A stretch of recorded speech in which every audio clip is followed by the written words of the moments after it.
अरे वरुण, क्यों रो रहे हो? और यह चोट कैसे लगी? एक स्कूटर वाले ने टक्कर मार दी। मैं साइकिल से गिर गया और चोट लग गई। देखो, खून भी निकल रहा है। कोई बात नहीं, तुम चुप हो जाओ, मैं तुम्हें डॉक्टर के पास ले चलती हूँ। इस दृश्य में हर बात से किसी न किसी कार्य का बोध हो रहा है, जैसे रोना, मारना, गिरना, खून निकलना व चलना आदि। और हाँ, एक दूसरे से बात करना और पूछना भी तो काम ही है। व्याकरण में क्रिया शब्द किसी कार्य करने या होने का बोध कराते हैं। यदि वाक्य में क्रिया ना हो तो वाक्य का अर्थ स्पष्ट नहीं होता। जिन शब्दों से किसी कार्य के होने या करने का पता चले, उन्हें क्रिया कहते हैं। क्रिया का मूल रूप धातु कहलाता है। पढ़, लिख, खा, चढ़, हंस, रो, बोल, ये सभी क्रिया के धातु रूप है। धातु में न जोड़ने से क्रिया का सामान्य रूप बनता है, जैसे पढ़ जमा ना बराबर पढ़ना, लिख जमा ना बराबर लिखना, चल जमा न बराबर चलना। कर्म की दृष्टि से क्रिया के दो भेद हैं, अकर्मक और सकर्मक। अकर्मक क्रिया, जिस क्रिया के व्यापार का फल कर्ता पर ही रहे तथा जिनके साथ कर्म ना हो, वे अकर्मक क्रियाएं कहलाती हैं। जैसे राकेश दौड़ता है, गुंजन सो रही है, माधव रो रहा है, संतरा खट्टा था। दौड़ना, सोना, रोना तथा खट्टा क्रियाओं का फल कर्ता पर ही पड़ रहा है, अतः ये अकर्मक क्रियाएं हैं। स्थिति या अवस्था बताने वाली क्रियाएं भी अकर्मक होती हैं। राधा हंस रही है, माताजी गिर गईं, पानी बह रहा है, पक्षी उड़ रहा है, चोर दौड़ रहा है, फूल खिल रहा है। सकर्मक क्रिया, जिन क्रियाओं के साथ कर्म लगा हो तथा क्रिया का फल कर्ता की अपेक्षा कर्म पर पड़ता हो, वे सकर्मक क्रियाएं होती हैं। जैसे महेश झूला झूल रहा है, अध्यापक पाठ पढ़ा रहे हैं, बच्चे क्रिकेट खेल रहे हैं, माँ खाना बना रही है। झूला, पाठ, क्रिकेट तथा खाना संबंधी क्रियाओं के कर्म हैं। झूलने, पढ़ने, खेलने तथा बनाने का प्रभाव इन्हीं पर पड़ रहा है, अतः ये सकर्मक क्रियाएं हैं।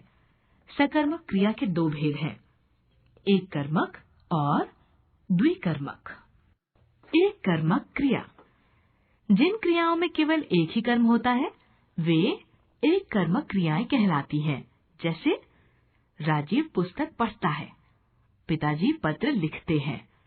पुस्तक तथा पत्र केवल एक एक ही कर्म है, अतः ये एक कर्मक क्रियाएं हैं। द्विकर्मक क्रिया, जिन क्रियाओं में दो कर्म होते हैं, वे द्विकर्मक क्रियाएं होती हैं। जैसे राजा ने प्रजा को कंबल दिए, राहुल ने मुझे कलम दी। प्रजा और कंबल तथा मुझे और कलम दो दो कर्म है, अतः ये द्विकर्मक क्रियाएं हैं। द्विकर्मक क्रिया में एक कर्म मुख्य होता है तथा दूसरा गौण। मुख्य कर्म विभक्ति रहित तथा अप्राणिवाचक होता है तथा वह गौण कर्म के बाद तथा क्रिया से पहले आता है। गौण कर्म अप्राणिवाचक होता है तथा इसके साथ को विभक्ति लगी होती है।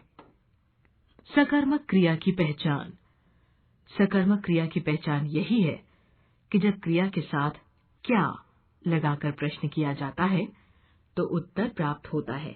जैसे दिनेश गृह कार्य कर रहा है, क्या कर रहा है? गृह कार्य। मालती सब्जी खरीद रही है, क्या खरीद रही है? सब्जी। प्रयोग की दृष्टि से क्रिया के 5 भेद हैं, सामान्य क्रिया, संयुक्त क्रिया, नामधातु क्रिया, प्रेरणार्थक क्रिया और पूर्वकालिक क्रिया। सामान्य क्रिया।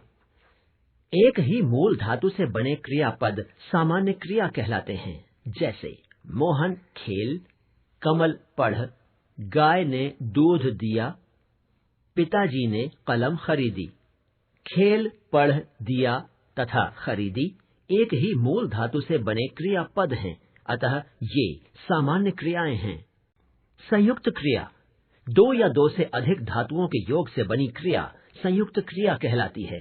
जैसे मोहन खेलने लगा, कमल पढ़ने बैठा, माताजी खाना बना चुकी, नरेश स्कूल जाने लगा।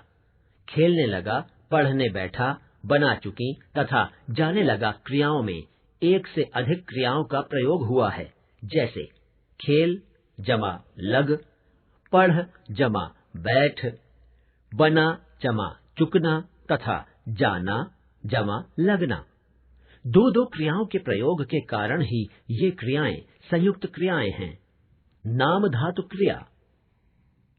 जो क्रियापद धातु को छोड़कर संज्ञा, सर्वनाम अथवा विशेषण शब्दों में ना प्रत्यय जोड़कर बनते हैं, उन्हें नाम धातु क्रिया कहते हैं। संज्ञा शब्दों से बनी नाम धातु क्रिया हाथ, हथियाना, बात, बतियाना, लज्जा, लजाना, फिल्म, फिल्माना, झूठ, झुठलाना, शर्म, शर्माना। सर्वनाम शब्द से बनी नाम धातु क्रिया अपना, अपनाना। विशेषण शब्दों से बनी नाम धातु क्रिया दोहरा, दोहराना, भोगी, भोगना, तोतला, तुतलाना। अनुकरणवाची शब्दों से बनी नाम धातु क्रिया थप थप, थपथपाना, भिन भिन, भिनभिनाना, थर थर, थरथराना, खटखट, खटखटाना। प्रेरणार्थक क्रिया। जिन क्रिया शब्दों से इस बात का पता चले कि कर्ता स्वयं काम न करके किसी दूसरे को कार्य करने के लिए प्रेरित कर रहा है, उसे प्रेरणार्थक क्रिया कहते हैं। जैसे शिक्षिका बच्चों से पाठ पढ़वाती हैं, पिताजी माली से पौधा लगवाते हैं। शिक्षिका तथा पिताजी स्वयं कार्य न करके बच्चों से तथा माली से कार्य करवा रहे हैं, अतः ये क्रियाएं प्रेरणार्थक हैं। पूर्वकालिक क्रिया। वाक्य की मुख्य क्रिया से पहले यदि कोई अन्य क्रिया हो चुकी है तो उसे पूर्वकालिक क्रिया कहते हैं। जैसे सीता पढ़कर सोने जाएगी, अमित खाना खाकर दुकान पर चला गया, वह मुझे देखकर चला जाएगा, तुम चलकर वहां पहुंच जाना। पढ़कर, खाकर, देखकर तथा चलकर क्रियाएं पूर्वकालिक हैं, क्योंकि ये क्रमशः जाएगी, चला गया, चला जाएगा तथा पहुंच जाना क्रिया के पहले आई हैं। साक्षी, तुम तो पूरी भीग गई। माँ, वर्षा बहुत तेज हो रही थी। वर्षा तो अब भी हो रही है, लेकिन पहले से हल्की है। कपड़े बदल लो, वरना बीमार हो जाओगी। ठीक है माँ। साक्षी और उसकी माँ की बातचीत में जो वाक्य आए हैं, उनमें कुछ शब्द बता रहे हैं कि क्रिया कब हुई, जैसे गई और हो रही थी। शब्दों से क्रिया के बीते हुए समय में होने का बोध हो रही है। शब्दों से क्रिया के वर्तमान समय में होने का बोध हो रहा है, तथा लो और जाओगी शब्दों से बोध हो रहा है कि क्रिया आने वाले समय में होगी। वाक्यों में प्रयुक्त क्रियाओं के रूप भी बदलते हैं। ये क्रिया के होने के समय की जानकारी देते हैं। क्रिया के जिस रूप से उसके होने के समय का बोध होता है, उसे काल कहते हैं। काल के 3 भेद हैं: भूतकाल, वर्तमान काल, भविष्यत काल। भूतकाल क्रिया के जिस रूप से उसके बीते समय में होने का बोध हो, उसे भूतकाल कहते हैं। जैसे माँ खाना बना चुकी, बादल बरस चुके, मैं पिछले वर्ष कश्मीर गया था, 5 भाई वन की ओर गए। वाक्यों में आई क्रियाएं कार्य के बीते समय में होने का बोध करा रही हैं, अतः ये भूतकाल की क्रियाएं हैं। भूतकाल के 6 भेद होते हैं: सामान्य भूतकाल, आसन्न भूतकाल, पूर्ण भूतकाल, अपूर्ण भूतकाल, संदिग्ध भूतकाल और हेतुमद भूतकाल। सामान्य भूतकाल। आपने कहानी पढ़ी? बिल्ली सीढ़ी चढ़ी, उसने अपने दांत साफ किए। वाक्यों में क्रिया के भूतकाल की सामान्य स्थिति है। यह सामान्य भूतकाल है। आसन्न भूतकाल। क्रिया के अभी-अभी समाप्त होने की सूचना जिस जगह दी गई हो उसे क्रिया का आसन्न भूतकाल कहते हैं। जैसे माताजी जाग गई हैं, पिताजी दफ्तर चले गए हैं। पूर्ण भूतकाल। जहाँ क्रिया के पूर्ण हो जाने की सूचना भूतकाल में दी गई हो उसे क्रिया का पूर्ण भूतकाल कहते हैं। जैसे गाड़ी स्टेशन से चली गई थी, हम दोनों के बीच मित्रता थी। अपूर्ण भूतकाल। क्रिया भूतकाल में प्रारंभ तो हुई, लेकिन अभी उसके समापन की सूचना हम तक नहीं पहुंची है। ऐसी क्रियाओं के काल को अपूर्ण भूतकाल कहते हैं। जैसे बादल गरज रहे थे, बिजली चमक रही थी। संदिग्ध भूतकाल। जहाँ क्रिया के होने की सूचना भूतकाल में हो लेकिन संदेह के साथ हो, ऐसी क्रियाओं के काल को संदिग्ध भूतकाल कहते हैं।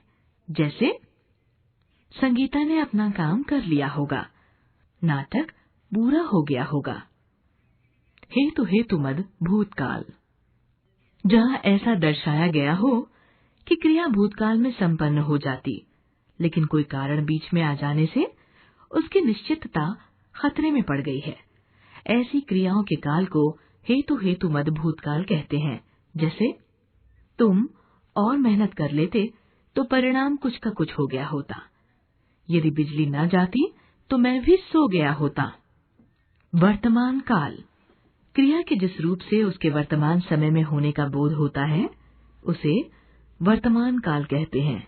जैसे मुझे भूख लगी है, अरुण चित्र बना रहा है, अध्यापक कविता पढ़ा रहे हैं, मयूर नाच रहा है। क्रियाएं कार्य के चलने वाले समय में होने का बोध करा रही हैं, अतः ये वर्तमान काल की क्रियाएं हैं। वर्तमान काल के 3 भेद हैं: सामान्य वर्तमान काल, अपूर्ण वर्तमान काल, संदिग्ध वर्तमान काल। सामान्य वर्तमान काल। तुम हंसती हो, वह रोता है। क्रियाएं वर्तमान की सामान्य स्थिति में हो रही हैं। क्रिया के इस रूप को सामान्य वर्तमान काल कहा जाता है। अपूर्ण वर्तमान काल। कविता सो रही है, तृष्णा जाग रही है। यहाँ क्रियाएं अभी जारी हैं। क्रिया के जिस रूप से यह पता चलता है कि काम अभी पूरा नहीं हुआ है, अर्थात अपूर्ण स्थिति में है, उसे अपूर्ण वर्तमान काल कहते हैं। संदिग्ध वर्तमान काल। जिन क्रियाओं के वर्तमान काल में होने के बारे में निश्चय पूर्वक कुछ न कहा जा सके, उनके काल को संदिग्ध वर्तमान काल कहते हैं। जैसे शायद आप कुछ सोच रहे होंगे, उसने खाना खा लिया होगा। भविष्यत काल। क्रिया के जिस रूप से उसके आने वाले समय में होने का बोध होता है उसे भविष्यत काल कहते हैं। जैसे मैं खाना बनाऊंगी, अर्जुन चित्र बनाएगा, धोबी कपड़े धोएगा, साधना गीत गाएगी। वाक्यों में आई क्रियाएं कार्य के आने वाले समय में होने का बोध कराती हैं, अतः ये भविष्यत काल की क्रियाएं हैं। भविष्यत काल के 2 भेद होते हैं: सामान्य भविष्यत काल, संभाव्य या संदिग्ध भविष्यत काल। सामान्य भविष्यत काल। कल फिर बादल आएंगे, पानी भी बरसाएंगे, कोयल फिर से कूकेगी, चिड़िया फिर से चहकेगी।